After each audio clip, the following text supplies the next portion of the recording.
O Senhor esteja convosco. Proclamação do Evangelho de Jesus Cristo segundo Mateus. Naquele tempo, disse Jesus à multidão: o reino dos céus é como um tesouro escondido no campo. Um homem o encontra e o mantém escondido. Cheio de alegria, ele vai, vende todos os seus bens e compra aquele campo. O reino dos céus também é como um comprador que procura pérolas preciosas. Quando encontra uma pérola de grande valor, ele vai, vende todos os seus bens e compra aquela pérola.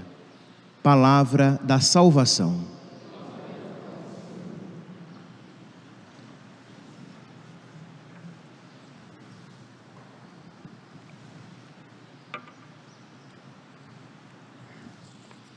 Caríssimos irmãos e irmãs, Cristo é a minha força, a oração é meu baluarte, a fé é meu escudo.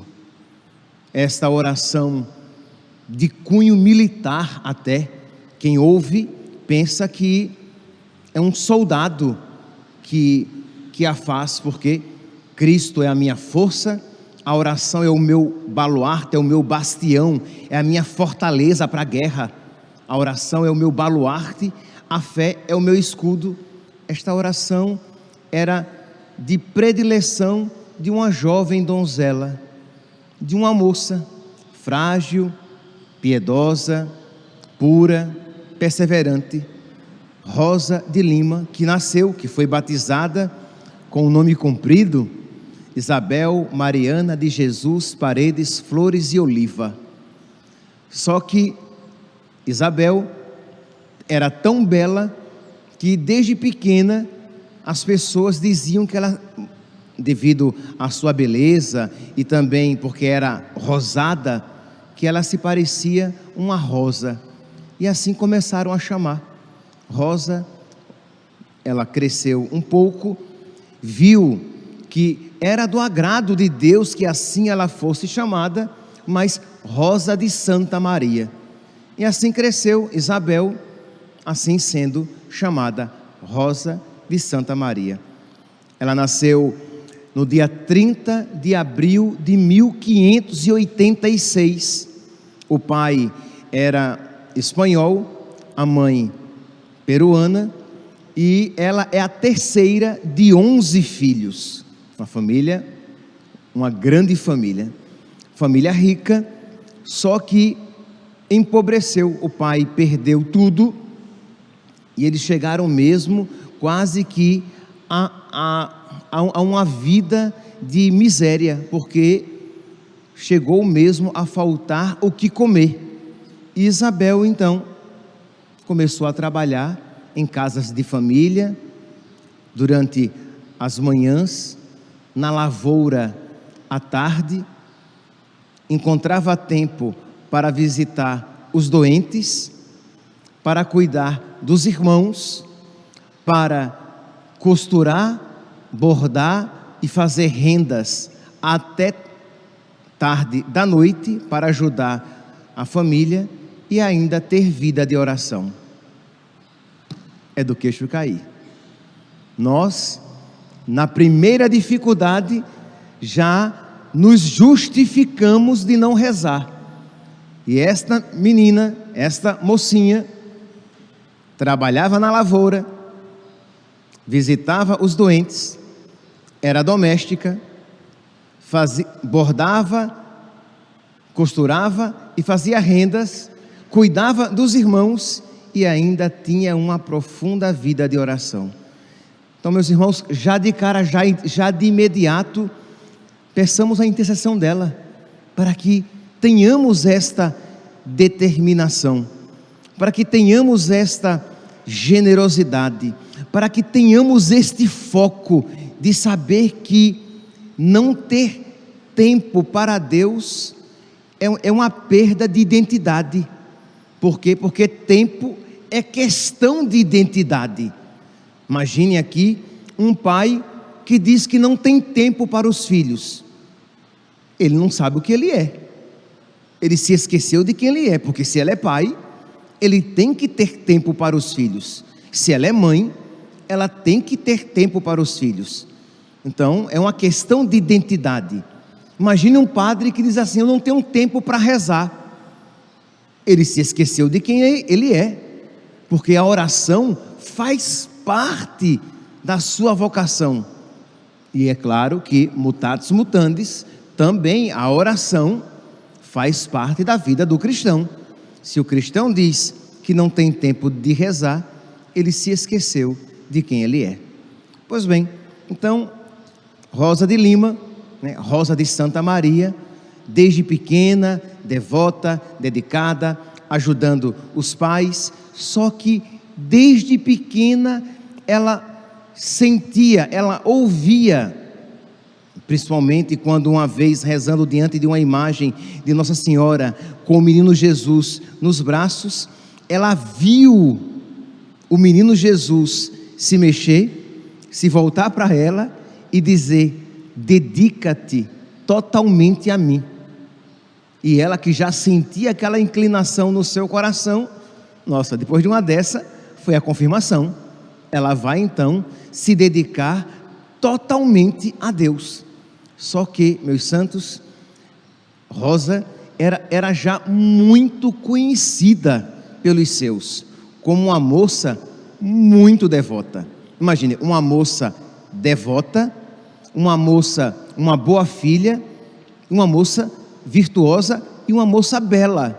Quer dizer, ela tinha tudo o que um rapaz da época poderia querer, e não faltavam pretendentes belos e ricos que queriam se casar. Por quê? Porque estas virtudes, ao contrário de hoje em dia, eram muito valorizadas, e os pais queriam que ela se casasse, só que ela dizia que ela ia se dedicar total e completamente para Nosso Senhor.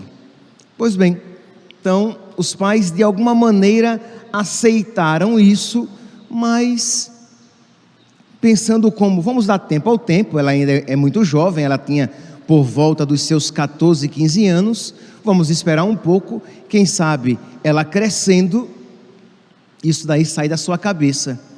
Pois bem, Rosa vai crescendo cada vez mais na virtude. Imagine, ela procurava frequentar a igreja e receber a Eucaristia cotidianamente, coisa que não era comum na época, mas receber sempre mais Jesus. E ela foi percebendo que Jesus a convidava também a uma vida mais íntima no sofrimento. Isto é, que se ela queria ser toda de Jesus e queria que Jesus fosse todo dele, ela precisaria estar disposta a participar mais intimamente da paixão de Cristo.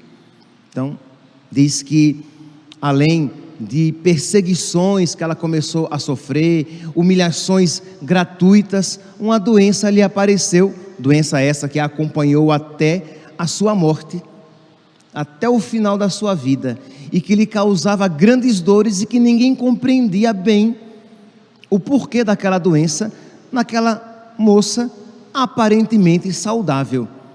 E diz uma frase que não há como não copiar e guardar, no coração, ou colar na porta da geladeira ou do espelho do banheiro, e repetir constantemente, às vezes com mais ousadia e generosidade, às vezes com um pouquinho de medo do que está pedindo a Deus, mas dizer: eu estou pedindo a coisa certa. Ela dizia: Senhor, o Senhor pode me mandar, o Senhor pode me aumentar todos os sofrimentos, desde que aumente o amor também. Isto é, pode vir mais sofrimento, desde que eu te ame mais ainda, desde que o sofrimento não me faça me desesperar, endurecer o coração e me afastar de ti. É uma oração que, sem sombra de dúvidas, está muito irmanada com a oração de Santa Teresinha, que pedia a Deus que mandasse sobre ela todo o sofrimento. Aqui estou, não afastaria a face. Por quê? Porque ela compreendia que aquela era uma ocasião propícia, a ocasião mais propícia de amar a Deus. E se Deus nos envia o sofrimento, Ele não nos abandona no sofrimento, Ele nos concede a sua graça. Meus irmãos, dizer isso é fácil, viver isso é bem diferente. E nós precisamos de um conhecimento, de uma iluminação espiritual. Isto é, no sofrimento se dá o amor mais puro. Porque é claro, se eu amo a Deus e Deus me enche de consolações, se eu amo a Deus e Deus me enche de presentes, de graças neste mundo, isso de alguma maneira pode tornar o meu amor interesseiro. Mas se Deus não me dar nada além dele mesmo, Ele é a minha única recompensa. Se Ele me tira todas as consolações e me dá apenas o quê? A consolação da fé, de saber que eu o consolo, que eu o agrado quando eu aceito a sua vontade na minha vida, mesmo que dolorosa. Ou melhor, que eu o consolo e o agrado quando eu aceito a sua vontade, principalmente quando dolorosa na minha vida. Porque é claro, aceitar a vontade de Deus quando ela é também a nossa, é beleza, né? Mas aceitar a vontade de Deus quando não se adequa à nossa, quando é uma vontade dolorosa, quando é uma vontade que, como disse São Thomas More, que parece má, mas que na verdade é ótima. São Thomas More, na masmorra, preparando-se para morrer, diz que a vontade de Deus, mesmo quando parece ruim, mesmo quando parece má, né? Mesmo quando se nos apresenta má, quando nós a experimentamos como algo desagradável, ela na verdade é ótima. Ele não diz que ela é na verdade boa, ele diz que ela é na verdade ótima. Aqui, meus santos, repito, sem medo de ser repetitivo, porque nós precisamos ter isso muito em mente. Se nós não tivermos a luz do Espírito, o conhecimento dos filhos da luz, nós não compreenderemos este ensinamento. Então precisamos dizer constantemente: Senhor, na tua luz eu quero contemplar todas as coisas. Senhor, que eu veja, como o cego disse, eu quero ver, não ver as coisas naturais, porque nós as vemos, mas eu quero ver, Senhor, sobrenaturalmente. Pois bem, então esta menina, esta mocinha, virtuosíssima, né, sem sombra de dúvidas, era vista assim pelas pessoas, e as pessoas recorriam a ela. Imagine que quando a região estava passando por uma grande seca, as pessoas iam a ela pedir que ela rezasse para que Deus mandasse chuva, e Deus mandava. Imagine, quando o clima estava muito quente, as pessoas iam a ela para que ela rezasse e pedisse a Deus que amenizasse o clima. Gente, nós temos que ter devoção a Santa Rosa de Lima. Setembro está chegando, o calor vai chegar, vamos rezar, pedir para que ela alcance-nos o quê? E ela alcançava o quê? Que o tempo amenizasse. Curas eram alcançadas, pessoas enfermas eram curadas pela intercessão dela. Mas é interessante, né, meus santos? Ela alcançava todas essas graças para os outros, mas ela não ousava usar esta intimidade com Deus em proveito de si mesma. Ela se configurava a Jesus Cristo crucificado. Pois bem, diz então que quando ela estava em torno dos seus 20 anos de idade, aí os seus pais, mais do que nunca, começaram a forçar, né, o seu casamento, porque os pretendentes não paravam de chegar. E ela disse que a vocação dela era entrar no convento. E foi aquele aperreio, porque os pais estavam resistentes, os irmãos estavam resistentes, e ela: eu vou entrar no convento. E os familiares mais distantes vieram até a casa dela para dissuadi-la. Ela poderia servir a Deus como uma mulher casada, ela poderia servir a Deus gerando muitos filhos e educando-os para Cristo, e sem sombra de dúvidas, se serve a Deus assim. Mas a Deus serve quem o serve como Ele quer ser servido. Aqui, meus santos, a grande pergunta é: como Deus quer ser servido por mim? Será que você tem coragem de fazer essa pergunta a nosso Senhor e ouvir dele a resposta? Isto é, você pode estar desejando coisas boas, coisas santas até, mas que não são para você. Não é que Deus está pedindo que você renuncie coisas erradas. É claro que Deus pede que todos nós renunciemos coisas erradas, mas pode ser que você esteja desejando coisas boas, mas que não são para você. E aquilo que os pais queriam eram coisas boas. Os pais queriam que ela se casasse, que ela tivesse filhos, muitos filhos, quem sabe mais do que aqueles que eles tiveram. Eles tiveram 11, ela teria 20. Muito bem. Teve gente até que levantou a sobrancelha, como disse: crê em Deus Pai.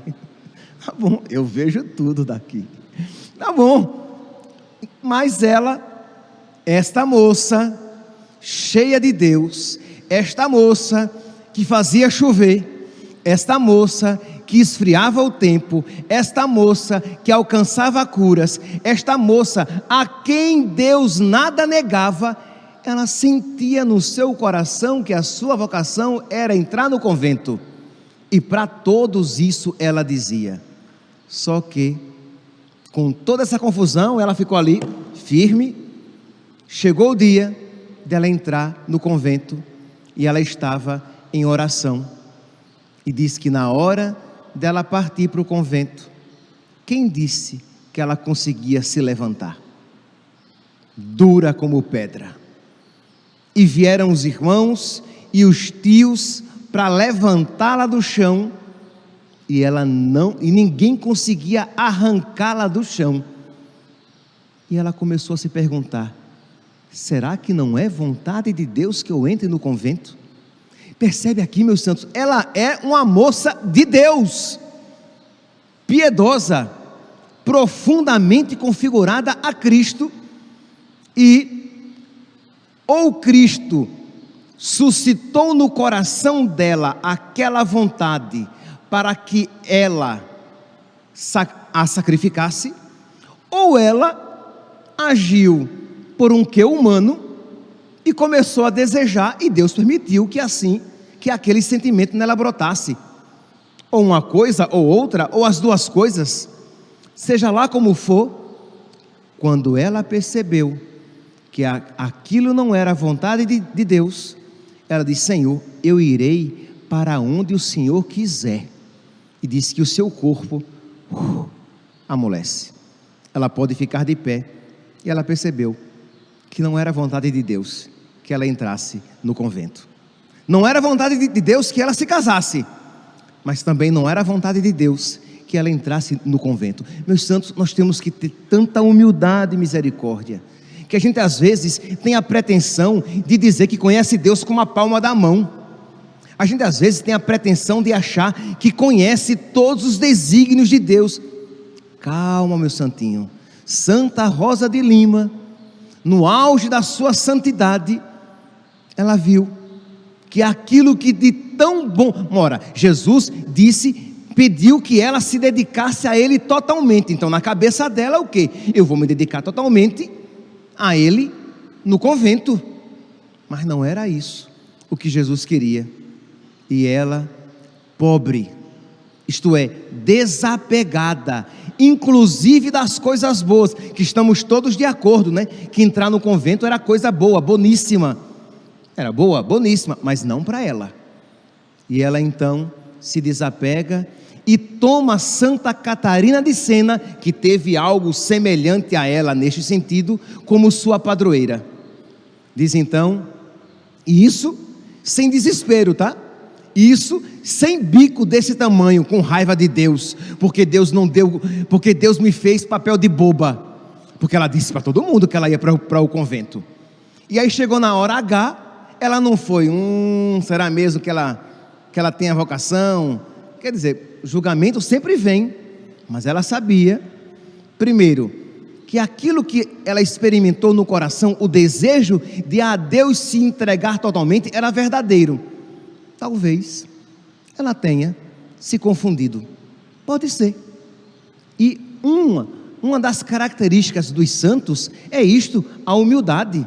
Diz que Santo Tomás de Aquino, grande doutor da igreja, grande teólogo, diz que quando ele terminou a sua obra, ele disse que se por acaso ele tivesse errado alguma coisa, dito alguma coisa que não estava de acordo com a vontade de Deus e o ensinamento da igreja, poderiam queimar tudo.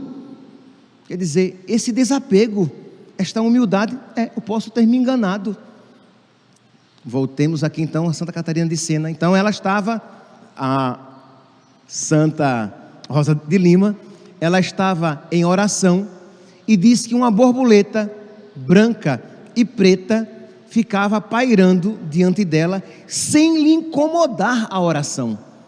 Isto é, aquela borboleta não lhe incomodava, não a tirava da intimidade com Deus, e ela viu naquela borboleta preta e branca um sinal de que ela deveria se consagrar na ordem terceira dos dominicanos. E assim ela fez, conseguiu emitir os votos e emitir os votos fora do convento, construiu uma casa no quintal da casa dos seus pais e lá vivia em austera penitência, oração, se configurando a Cristo. E aqui nós não temos tempo, mas muitas penitências. O cilício, ela tinha uma coroa de prata, uma coroa de espinhos, né? Uma coroa com cravos, que ela usava, cravados na sua testa. Então assim, era uma pessoa profundamente penitente, que dormia em cima de uma tábua e comia estritamente o necessário para se manter viva, porque aquilo Deus a chamava. Não que todos nós devamos viver dessa maneira, mas Jesus a chamava àquela vida de profunda configuração. Lembremos-nos aqui daquela doença que ninguém sabe a origem dela, que lhe causava extremas dores e que a acompanhou até o final da sua vida.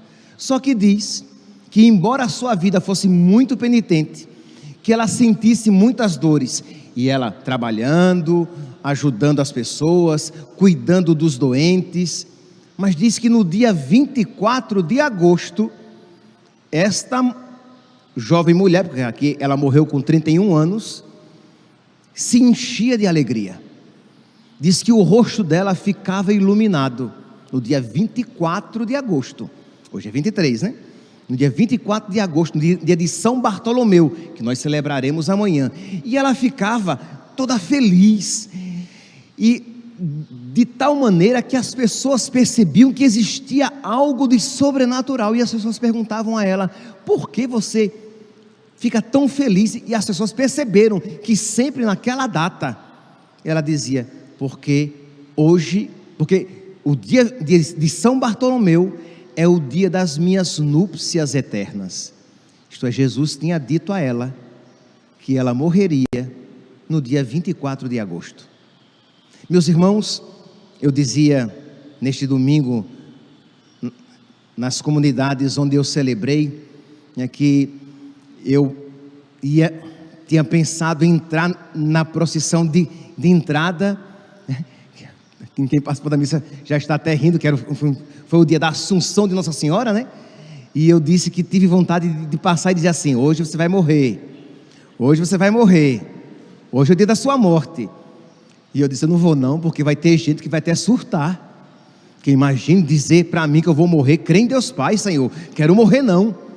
Quando para o cristão, saber o dia da sua morte e saber que ela está próxima, é uma alegria.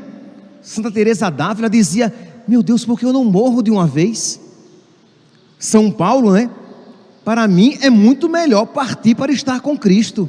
Santa Teresinha, morrer é entrar na vida. E nós, apegados a esta vida, não queremos morrer, porque ou nos falta a fé de que existe algo muito melhor reservado para nós, ou nos dói a consciência e o medo: será que eu estou preparado para isso? Enquanto que para Santa Rosa de Lima, pensar no dia da sua morte era uma alegria, e era como que desejava até mesmo antecipá-lo. E no dia 24 de agosto de 1631, peraí gente, ela morreu com 31, não, no dia 24 de agosto de 1617, com 31 anos, ela vem a falecer, e diz que o seu velório foi algo assim, estrondoso no Peru, que as pessoas conheciam a piedade e a santidade daquela mulher, daquela santa, que foi feita então padroeira de toda a América Latina, depois juntamente com Nossa Senhora de Guadalupe. Meus santos, ela é nossa padroeira. Então rezemos, peçamos a Santa Rosa de Lima tantas virtudes que talvez tenham brotado, né, o desejo no seu coração durante esta homilia, mas rezemos também pela América Latina, pedindo a intercessão dela, para que a fé católica seja firme, para que os católicos tenhamos esta firmeza dela, ao ponto de dizer: meu Deus, se vierem sofrimentos, que eles venham, mas que não me diminuam o amor por ti. Que nós estejamos tão decididos a amar a Deus, que estejamos dispostos a abraçar toda a cruz que Deus nos enviar, sabendo que se Deus nos envia a cruz, Ele nos envia também a graça, para que dela nós tiremos um maior amor. Que Santa Rosa de Lima interceda por nós, para que no amor de Cristo nós possamos crescer cada vez mais. Louvado seja nosso Senhor Jesus Cristo, para sempre seja louvado.